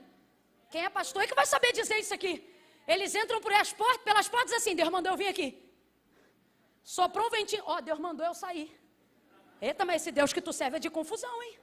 Não sabe que hora entra, não sabe que hora sai. Agora, quem tem maturidade, irmão, é quando a coisa tá boa. Eita! Porque Deus tem essas coisas. Tu tá no maior ventão. Tu diz: Deus, eu vou sair. Ele diz: fica. Quando vai tudo pro lugar e tu nem se lembra mais da crise, aí você diz assim: maravilha, eu vou ficar. Ele diz: agora pega tuas coisas e sai. Deus é assim. Ouça isso. É fácil sair quando tu tá dando errado. Difícil é você sair com a popularidade em alta. Rapaz, o deserto da Judeia está pipocando. A campanha de João é a melhor de todas. Qual é, Camila? É do carro, é da casa? Não, ele larga o aço, fala de arrependimento, o povo batiza. É um troço fora do comum. Você sabe que, se eu fosse falar grosso modo, a religião do judeu não tem, porque a religião dele é étnica. Então pensa num lugar onde você pode batizar as pessoas e elas serem regeneradas na hora, porque não precisam ser preparadas. No sentido de que assim, não vai preparar para batizar. Ele olhava, queria batizar, porque o cara já está com aquilo ali na cabeça desde novo, já saía dali pronto. Imagina tu batizar um fariseu ou um pecador e levantar já um pregador, vai. Você batiza, tá pronto. Rapaz, era muito poder, era muita glória. A coisa estava indo tão bem, indo tão bem, tão bem, tão bem. Só que começou a entrar isso. Qual era o comentário na cidade? Que Jesus fazia e batizava. Olha a conversa, fazia e batizava. Camila, mas é verdade? É verdade. Só que tem uma parte que não é verdade, que é a que ele diz que batiza. E independente se for verdade, qual é o problema? A motivação com que é dita. É nisso que muita gente começa a ter uma humildade falsa. É quando você não se torna um mentiroso, mas você fala a verdade com a intenção errada. É o caso do fariseu. Aí o texto diz que ele deixa. E Deus me trouxe hoje aqui, foi nisso que eu disse que tinha que ser cirúrgica, para obedecer o comando do Senhor. Tem áreas na sua vida que a facção entrou E o Senhor está dizendo que você está dobrando o joelho para entrar no território, para rasgar, para tomar posse. E Deus está dizendo, e se eu te disser que a decisão mais coerente é você tão somente deixar? Não estou falando de casamento, não estou falando de filho, porque Deus não quebra princípio. Ok? Estou falando de situações onde tem alguém disputando a tua vaidade, onde você está se sentindo suscetível a descer a um nível que não é teu, porque está contaminado com a disputa. Aí ele está dizendo, se a situação é essa, e eu friso o si com toda força, se a situação é essa, deixa. Mas vale aqui um adendo para as solteiras. Se o cara te trata como opção, você nunca deveria ser a escolha dele. Você nunca deveria escolhê-lo. Ai, porque a fulana gosta, mas eu vi primeiro. Deixa. Deixa. Se está convivendo igual no caso da samaritana, com alguém que não é teu, não adianta trazer foto para botar no altar da IPAM. Não adianta vir para a oração para dizer, ai, é meu, eu amo. Trabalho de consagração à tarde, libertação lá na igreja da minha cunhada. A gente pipocava direto 3 horas da tarde. Era aquele culto que se a gente pecasse, a gente não ia para o culto, porque Deus falava. E não tinha esse negócio de processo não, meu irmão. O profeta olhava para você, apontava na tua cara. Contava o teu pecado na frente de todo mundo. E ainda dizia assim, não é assim? A gente ainda tinha que falar, foi verdade. Era assim. Eu sou dessa época. Aí daqui a pouco tá a gente no final do culto, tinha mesa, pedido, oração. Isso aí vai de fé para fé, de lugar para lugar. Aí veio uma moça no final do culto, não foi, mãe? Botou na minha mão. Falou, ora por esse homem aqui. Deus falou, não ora não, que não é dela não. Na hora. Falou, não ora não, que não é dela não. Está querendo fazer comigo igual fez Balaão. O rei fez com Balaão. Eu olhei para ela, botei a foto assim, virei, botei a mão na cabeça dela e falei, santo Deus. E comecei a clamar pela vida dela, liberta ela. Guarda, em amor, não foi em julgamento não. E para ela entender que aquilo não era dela, para Deus dar graça para ela. Deixou?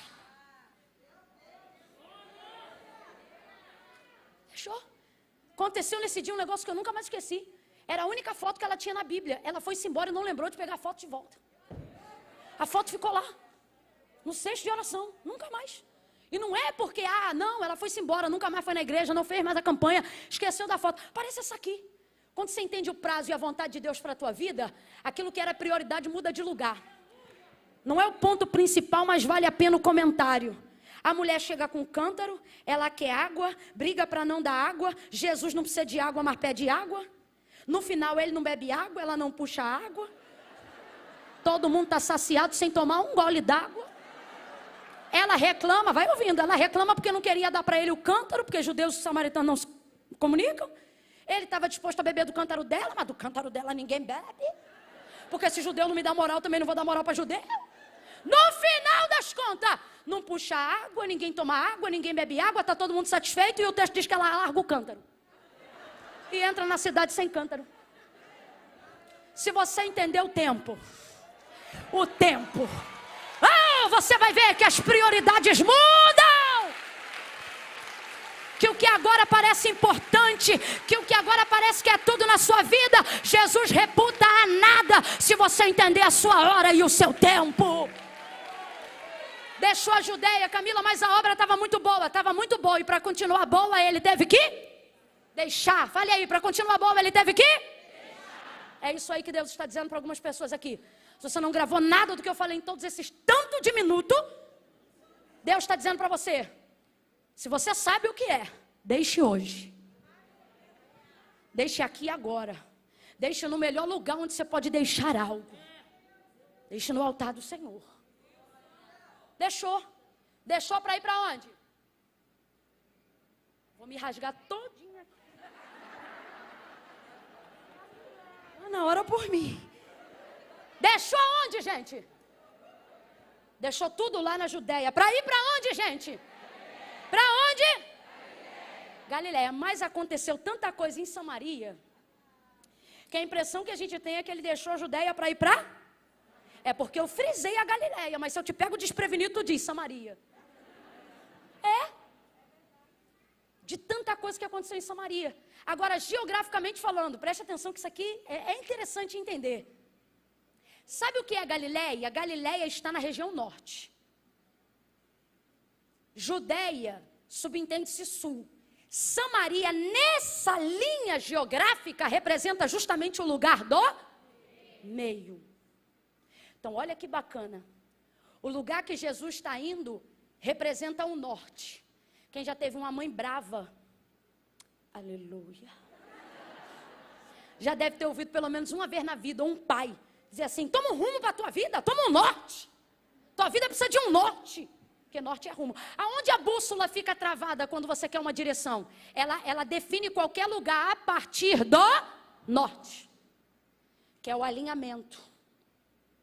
Então preste atenção. Jesus está indo para o... Atualmente ele está no sul. E Samaria está justamente no centro. Sul, aqui.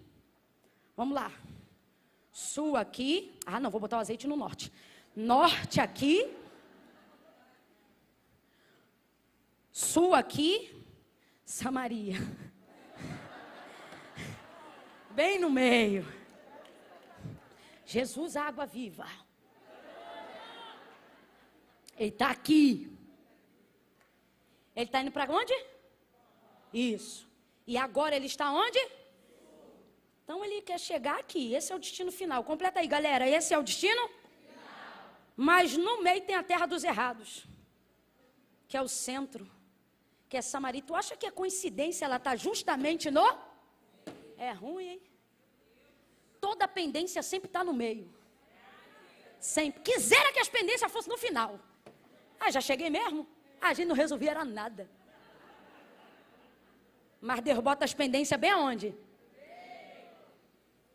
O que acontecia naquela época? Para o judeu não passar aqui, ele pegava a montanha de Samaria. Chegava. Quando chegava? Quem já ouviu falar sobre a parábola do samaritano? Historicamente, sabe no que ela é baseada? Nesse trajeto. Aonde os judeus tinham que fazer isso para não topar com os... O que acontece na parábola com aquele que é ajudado por um samaritano? O que acontece? Ele foi espancado, assaltado. Por quê? Porque o trajeto é longo demais, arriscado demais. Não é um trajeto geográfico próprio. Essa trilha foi criada para fugir. Geograficamente falando, ela não deveria existir. Aí, o que acontecia? Pra gente que viaja direto, tô doida, tô sentindo uma unção de Deus aqui. Jesus vai alinhar. 2021 é tempo de alinhamento, de convergência. Teu ministério vai andar, tua família vai andar. Eu estou profetizando, quem crê recebe. Oh, teus negócios vão andar, tuas finanças vão andar. Tem alguém sentado aqui dizendo: Camila, não quero dinheiro, não quero nada, eu quero viver a vida espiritual que eu vim buscar. Recebe, tua vida espiritual vai andar como nunca. Deus vai arrebentar com os atalhos do caminho. Você vai ganhar tempo, você vai ficar cansado pelos motivos certos.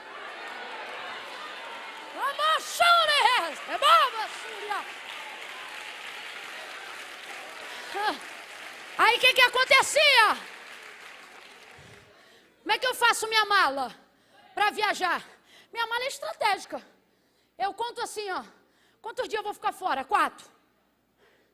Que eu não fico mais do que isso longe do meu marido de jeito nenhum. E nem ele de mim. Se emendar, se tu me veio em um lugar mais, pode ter certeza que ou ele já mandou passagem para eu ir nele, ou eu já mandei passagem para ele ir em mim. Que ó, tem que se encontrar. Aí, vamos supor, se eu tenho uma viagem para 4 dias, eu faço 4 mudas de roupa pronta. Essa é do primeiro, essa é do segundo. Eu não tenho esse negócio de troco isso, se acontecer, vai acontecer. Eu odeio mala pesada. Faça ali, ó, pá. Tum. Uma de translado, outra. Ah, isso aqui é jeans, a mesma que eu vou, eu venho. Eu não sei o que. Resolvi. Porque eu sei quanto tempo eu vou passar. Porque dependendo de onde eu vou, ainda mais agora, que cada quilo de bagagem excedida é 25 contos, isso é mais caro que a picanha. Eu não vou dar mole, não. Irrita. Rapaz, o povo que paga a nossa passagem vem de coxinha. borda a toalhinha, faz feijoada final de semana. Aí tá. Vou fazer a mala. Por quê? Se eu for com muita bagagem, isso gera peso na vida. O que o povo acontecia? Você faz uma viagem de 3 dias, é uma mala. Você vai fazer uma viagem de 6, já é outra mala. Aí um monte de nômade aqui no deserto, porque aquela região é de nômade. Quem é o nômade? Ele não é nem de Samaria, nem de Jerusalém. Ele vive do que cai aqui no deserto. Quem está entendendo o que Deus está falando? Sai daqui e vai cheio de carga, cheio de bagagem. Por quê? Porque não vai comprar nada aqui, não vai beber nada aqui, não vai passar na lojinha de conveniência que tem aqui. Então ele leva água de casa, comida de casa, roupa de casa, tudo de casa. E ele pensa, tô bem, tá nada, tá pesado. Tá com a carroça enorme. Aí quando ele vai chegando nessa rota aqui que é a da fuga, os nômades estão olhando. Se tem, olha que loucura, gente. Isso aqui é pura geografia e história com H, não é com E, não. Pega um livro de história e de geografia, você vai ver essa realidade no entorno do deserto de Samaria, do Monte Samaria. O que acontecia? Como os nômades viviam em tribos, em famílias, como se fossem ciganos da região, se passasse alguém com pouca carga, não valia o lucro do assalto. É muito trabalho para pegar, mas se viesse com muita bagagem, aí valia. Vamos arrebentar, vamos matar, vamos enterrar. Por quê? Porque tem muita carga. Quando você sai de Jerusalém, porque Jesus foi claro, ficai em até que do alto seja revestido de poder. Ele não quer que você saia de Jerusalém com bagagem, ele quer que você saia de Jerusalém com, se não tiver poder, não sai. Porque o caminho não é mole. Se fazendo o caminho certo, já dá B.O. Você imagina pegando a rota mais longa. Tem gente fazendo a rota longa. Aí, Camila, e daí? Chega, às vezes não, às vezes vive, às vezes morre. Às vezes é assaltado, às vezes é espancado, às vezes é surrado. Mas vamos lá, vamos supor que, vamos falar dos que chegam. Chega, mas chega tão cansado. Quando chega? Chega tão arrebentado. Quando chega? Chega tão moído. Quando chega? Que não tem força para celebrar porque chegou. Eu vou falar bem rasgado, para todo mundo entender. Tem pregador que chega, mas chega sem família. Chega sem paz, chega sem alegria. Tem cantor que chega, mas chega com tanta pendência no meio, que ele pode estar lá em cima, mas não representa mais nada. Deixou tanto rolo no meio, que não chega. Que chega, mas não significa mais nada. Ninguém me contou não, quando eu era ainda muito nova na fé, eu compreendi isso nos cultos de visita. Quando a gente ia para o culto de visita anular a ação de graça de fulano. Não é ação de graça, nem sabia que fulano estava na prova. Ah, maravilha, glória a Deus, vamos lá cantar a vitória da irmã. Quando chegava lá, todo mundo alegre, feliz, tinha bolo, tinha refrigerante, tinha tudo de gostoso. E no final a irmã, o irmão triste. Aí um dia eu cheguei para um, disse assim, por que você está triste? Se Deus fez, se Deus salvou, se Deus curou, se Deus isso, se Deus aquilo. Ai, que eu estou tão cansado, porque foi muito difícil chegar aqui. Falei, Jesus, que lugar é esse que o Senhor quer levar a gente, que no final a gente chega tão doído que não vale mais a pena ter chegado. Aí o Senhor falou para mim, é porque o lugar de chegada fui eu que idealizei, mas o caminho, quem fez foi Ele. Então volta aqui nessa rota que você vai entender. Dá para chegar por aqui? Dá, mas quando chega, sabe-se lá como chega. Agora Jesus não tem tempo para isso não. São só 3 anos e meio. Você sabia que no livro das 100 maiores personalidades conhecidas no Brasil, ele ocupa o 3º lugar? Se eu te contar quem está na frente dele, primeiro, como é que é o nome daquele Oh, meu Deus. O profeta, o nome do profeta, que fala o profeta? Mohammed, primeiro. Maomé, obrigada, acertou. Dá no mesmo, acertou também. Porque, sobretudo quando a pesquisa foi feita em 2010, era uma realidade mais presente do que nunca no mundo. Segundo lugar, Camila, Pelé. Aí, 3º lugar, Jesus. Porque está falando de gente conhecida, né? Gente que está na boca e na mente de todo mundo. A época do Islã está no 3º lugar. Estava, né? Não sei como é que está hoje. Ah, hoje não acredito que está não, gente. Mas vamos voltar para o fato aqui. Ele não tem tempo para isso. Porque pode ter gente na história hoje de nome mais conhecido do que o dele, mas ninguém fez o que ele fez. E outra, quantos anos Pelé teve para construir carreira? Quanto tempo Maomé teve para construir? Quem você conhece que em 3 anos e meio... 3 anos e meio tu não termina nem a faculdade direito. 3 anos e meio virou um mundo de cabeça para baixo. Está girando até hoje. Não tem tempo. Aí o que ele faz? Necessário. Por quê? Porque ministério não é só sobre o que eu gosto de fazer, mas sobre aquilo que eu devo fazer.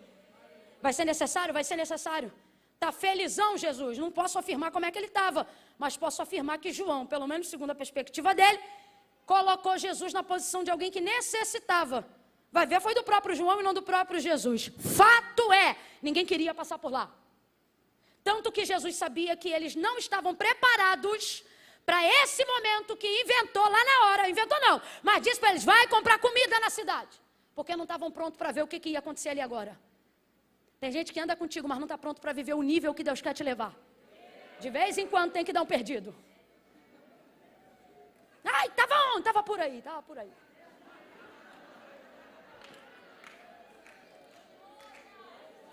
Quando eles voltam não. Foram comprar comida. Jesus então senta. Eu vou fechar aqui, prometo, é o último tópico. Jesus senta. E o texto diz por que ele sentou. Porque ele chegou como, gente? Cansado. Chegou cansado. Está muito cansado. Para a palavra de Deus dizer para um homem que andava mais de 13 quilômetros, aproximadamente 13 quilômetros por dia, dizer que ele está cansado é porque ele estava muito cansado. Chegou cansado, mas nem é Galileia, é Samaria. E é aqui que você começa a entender a necessidade de descansar. Por que muitos ministérios, casamentos, empresas, vidas espirituais estão naufragando? Porque a logística da nossa mente funciona assim, quando eu chegar eu descanso. Você projeta fazer tudo o que precisa ou deseja fazer depois que você chegar. Quem já perdeu a hora do almoço e depois perdeu a fome porque decidiu só comer depois de terminar uma coisa que já estava fazendo? Geral. Aí chega uma hora que você não tem mais fome, você só tem dor de... Porque o estômago já cerrou, mas o cérebro está ali, ó, latejando. Eu não sei quem inventou, não dá para eu levantar aqui um estudo emocional, não sou psicóloga clínica, só falei desse jeito para você achar que eu estudei psicologia, mas também não estudei. Mas é um efeito recompensa de que tudo que eu fiz, que eu sou, que eu quero, só é válido depois que eu chego onde eu quero. Aí as coisas passam a ter prazer e passam a ter significado. Só que vamos lá, nos últimos 7 anos, depois desse movimento coaching motivacional, emocional, aonde se tem dado mais valor para a alma, para a mente, para as emoções do que nunca antes, a gente começou a perceber. Você quer ver? Eu me lembro. A primeira linha do coaching apareceu dizendo assim, nada contra, tá? São só dados, de verdade, nada contra mesmo. Na primeira linha foi assim, sucesso, coisa sobrenatural. A gente lotava os ginásios para quê? Para aprender um método que não conhecia, uma coisa que a gente não tinha ideia. Para quê? Para a gente arrebentar nas vendas, para a gente ter sucesso na empresa, para a gente ser feliz.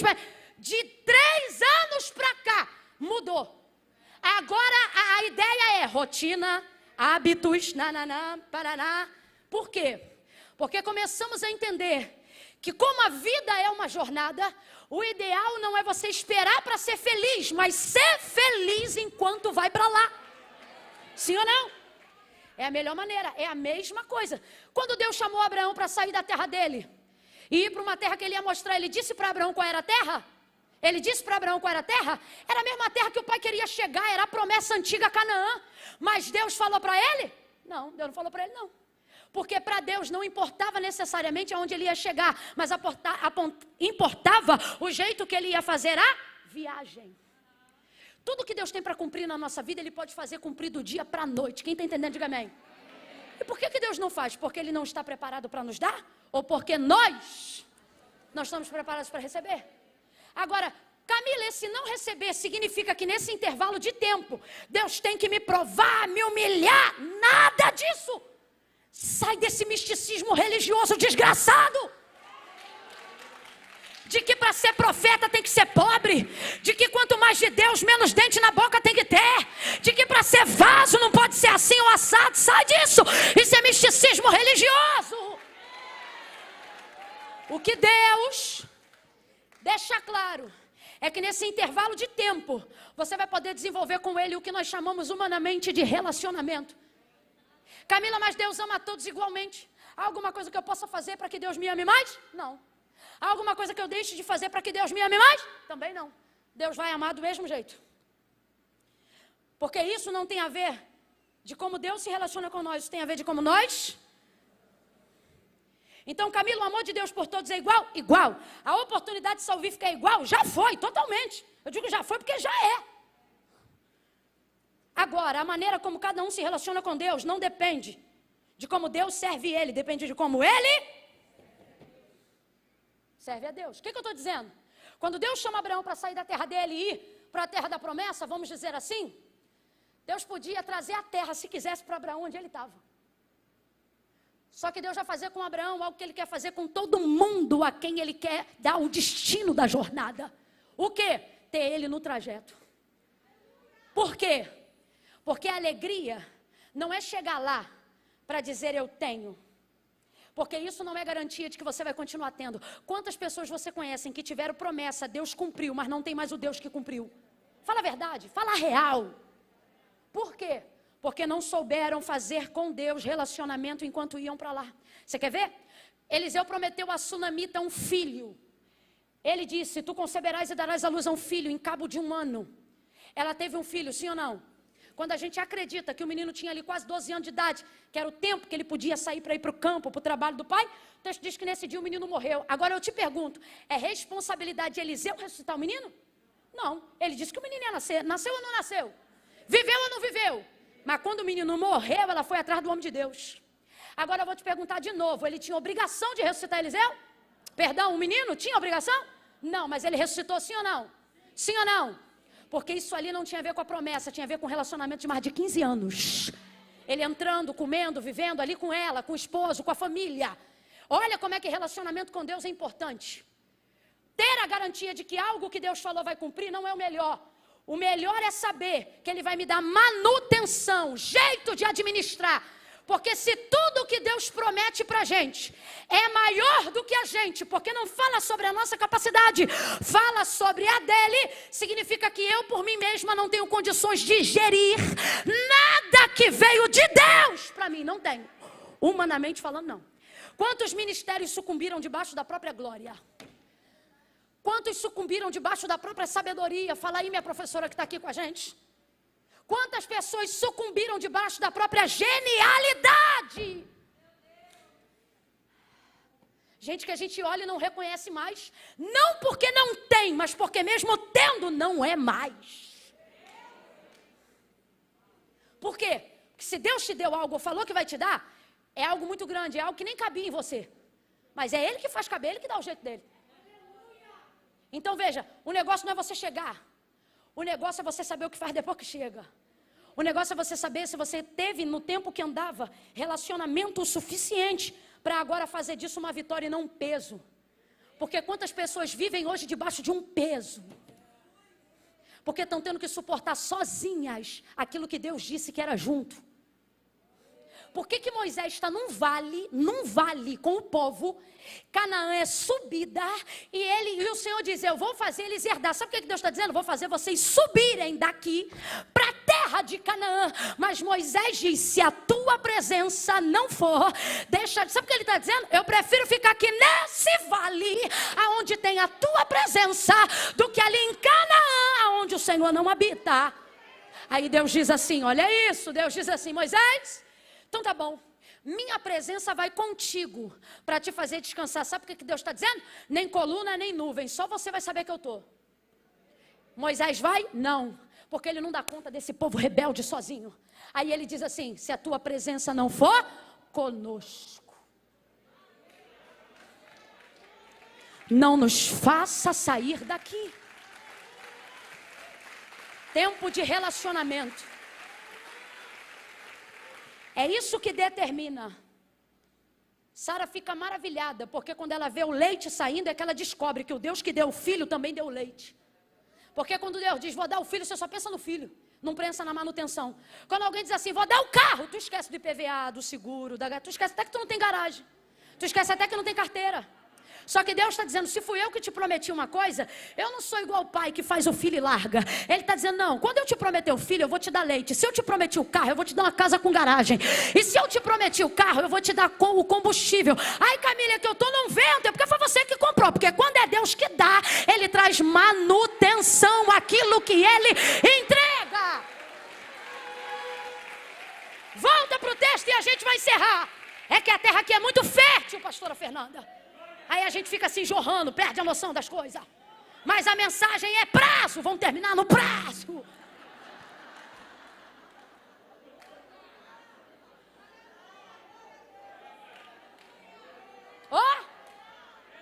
Sai da Judeia, destino final, Galileia. Mas no meio Samaria, a terra dos errados, lugar da pendência. Mas se Deus quer que eu passe por aqui, não importa o problema que tem aqui, não importa quem começou, o que importa é que aquilo que Ele me confiou tem condições de resolver. Mas por que a gente deixa as pendências no meio? Porque a gente acha que elas são maiores do que realmente são. Vamos lá. O objetivo de Jesus, alcançar toda a Samaria. Estamos falando de uma? Não, estamos falando de milhares de milhares. E Jesus vai a milhares de milhares? Não, porque Ele chega no meio cansado. Mas quando você está na rota certa, no caminho que Deus deu para você, até no seu descanso você produz. O texto diz que ele chegou ali como? Cansado. Vamos lá para a gente seguir junto? Chegou ali como? Que obra de Deus cansa, irmão.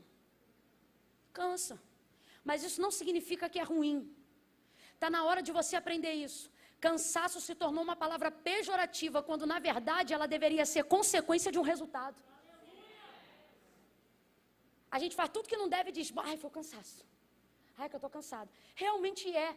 Mas o problema é que você provavelmente, para sentir-se assim, está cansando pelos motivos errados.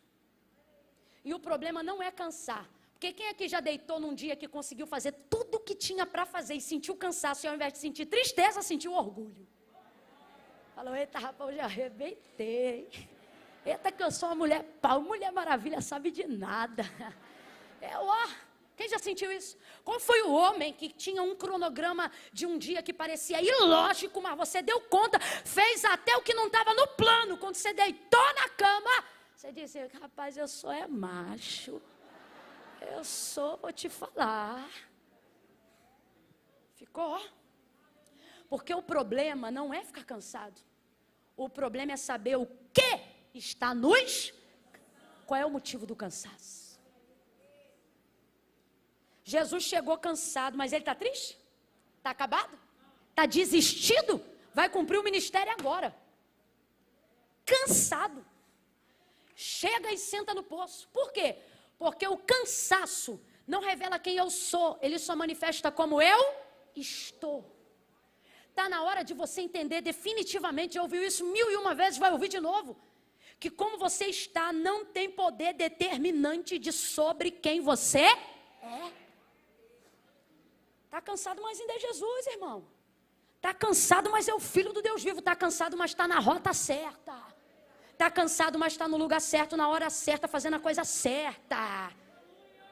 Aí ele senta no poço, na fonte.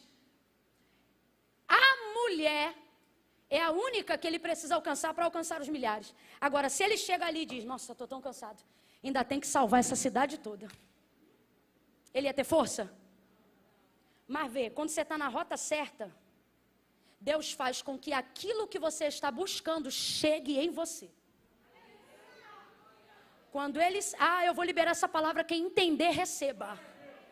Aquilo que você está buscando vai te achar em 2021. Aquilo que você está buscando vai te achar neste ano. Ele chega, senta na beira do poço, e o texto diz, alto no meio-dia, nisto vem uma mulher samaritana pegar água para beber. E ele sentado ali como estava sentado, ficou. E começa a conversar com ela. E ela naquela conversa, através de uma única pessoa. Por quê? Porque de fato, como diz T.D. Jakes, é verdade. Ela é a chave. Ela é a chave. Isso aqui é um princípio. Você olha a demanda da pendência, do meio, do que tem para fazer, você pensa, não vou fazer, que isso é muita coisa. E o Senhor está dizendo, se você só começasse, eu ia te mostrar que você não vai fazer isso tudo, você só vai fazer uma coisa. E isso vai ser o suficiente para sair botando tudo no lugar. É o caso dele com essa mulher. Olha o que a Bíblia diz, que o pecado entrou no mundo por um. E quantas pessoas foram necessárias para ele sair do mundo? Só um. Deus está dizendo, eu não preciso fazer esse monte de coisa que você está pensando, não. Eu só preciso que você, na sua condição de unidade, esteja onde eu quero, do jeito que eu quero, na forma que eu quero. E eu vou te mostrar que isso tudo que você acha que é um montão de coisa, vai como se automaticamente resolvesse, só por você estar posicionado aonde você deveria. Sentou no poço, a mulher veio, ficou maravilhada, aconteceu tudo isso que a gente disse no início. Ela volta para dentro da cidade gritando, maravilhada, vim de ver de trás todo mundo. Por quê? Porque o testemunho dela era escandaloso. Ela disse, vim de ver de todas as coisas que ele tem me dito. Ele tem me dito todas as coisas que eu tenho feito. O que é que tu faz? Está com o marido dos outros. Ele te falou isso? Falou, quero conhecer esse homem. Foi todo mundo. Todo mundo chegou lá, sentado no poço como ele estava sentado ficou, ministrou uma palavra, ficaram apaixonados por ele, perdoou todo mundo, estendeu-se na cidade, salvação foi proclamada, a glória de Deus se manifestou naquele lugar. Quando ele disse, vou sair, disseram, não vai não. Fica mais um dia, come com a gente, janta com a gente. Aquilo que era inóspito, se ele não vigia, ele chamava de lá. De tão bom que ficou. Do nada acende uma fogueira, queima um negocinho, traz um pão tostado. Daqui a pouco alguém lava o pé dele, traz uma toalha. E ele diz, vamos embora. Ele diz, não, eu tenho para mim que aquele hino antigo da Assembleia de Deus nasceu aqui. Aquela coisa dos assembleianos de cantar assim, fica, Senhor, já se faz tarde. Não toca não, que eu não sei cantar não, pastor. Tens meu corpo. Não, senão você vai catar aí, ó, até. Porque eu vou mudar de tom toda hora, não é porque o senhor não sabe tocar, é que eu vou tocar. Faz em mim morar da permanência. Aí os samaritanos diziam, fica, Senhor, meu Salvador. Você que é músico bom, faz até quem não canta cantar.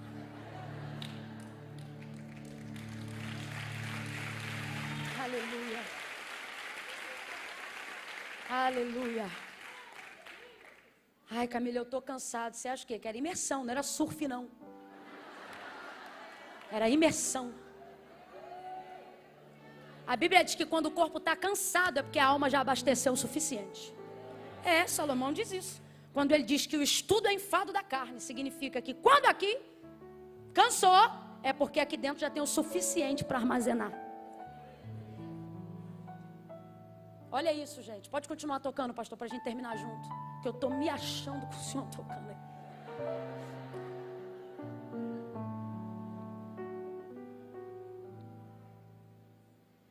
Nosso problema é que a gente acha que só tem recompensa no final. Só tem vitória no final. Só tem honra no final. Só tem milagre no final. E o Senhor está deixando claro hoje aqui. Não deixa a sua ânsia de chegar no final roubar de você a experiência do durante. Porque é isso aqui que faz você chegar aqui e ao invés de dizer cheguei, você vai dizer vivi.